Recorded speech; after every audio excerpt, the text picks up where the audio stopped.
Stylish show host উপস্থাপিকা ক্যাটাগরিতে আজকে আমার অ্যাওয়ার্ডটা পাওয়া হয়েছে। সাধারণত কোনো অ্যাওয়ার্ড শোতে বা উপস্থাপিকা ক্যাটাগরিটা রাখা হয় না। এটি একটু অবহেলিত ক্যাটাগরি। বাট ওনারা রেখেছেন। আমরা অনেক গ্ল্যাড। আমি ছাড়াও আরো বেশ কয়েকজন পেয়েছেন। এত বছর ধরে আসলে গণমাধ্যমে কাজ করি, এত বছর ধরে টেলিভিশনে কাজ করছি, বিভিন্ন কর্পোরেট অনুষ্ঠান উপস্থাপনা করছি, অ্যাওয়ার্ড শো থেকে শুরু করে বিভিন্ন ক্যাটাগরির অনুষ্ঠান উপস্থাপনা করছি। কিন্তু কখনো এই ধরনের পরিস্থিতি আসলে তৈরি হয়নি। আমরা সাধারণত সোসাইটি, আমাদের অডিয়েন্স, আমাদের সার্বিক দিক বিবেচনা করে একটা অনুষ্ঠান উপস্থাপনা করি। সেখানে আমাদের শব্দচয়ন থেকে শুরু করে সব বিষয়গুলোই মাথায় রাখতে হয়। সেখানে যেটা ঘটছে সেটা শুধুমাত্র উপস্থাপকের একার দায় নয়। উপস্থাপকের দায় অবশ্যই আছে। এখানে আমি উপস্থাপককে দায়মুক্ত রাখছি না, বা তার দায় আছে। সেই সঙ্গে প্রতিষ্ঠানের দায় আছে, সেই সঙ্গে আমাদের দর্শকদের দায় আছে।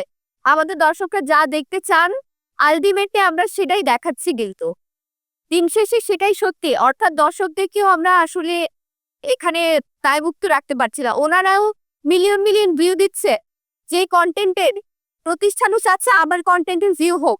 সুতরাং সে জায়গা থেকে কিন্তু প্রতিষ্ঠান উপস্থাপকের উপর চাপিয়ে দিচ্ছে আপনাকে ভিউ আনতে হবে। এখন এই সবকিছুর মধ্যে আমরা উপস্থাপকরা পড়ে গিয়েছি।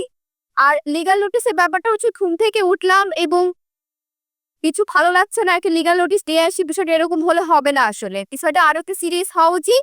আর যদি লিগ্যাল নোটিস দিতেই হয়, শুধুমাত্র উপস্থাপকের একা দিলে হবে না, তাকে এখানে প্রতিষ্ঠানকেও দিতে হবে। যে সকল অতিথিরা এসে এই ধরনের উল্টাপাল্টা কথা বলে তাদেরকেও তাহি দিতে হবে। দর্শক ভিউ দিয়েছে বলেই প্রতিষ্ঠান ভিউর পিছনে ছুটছে, অর্থাৎ এখানে দর্শকের দায় আছে।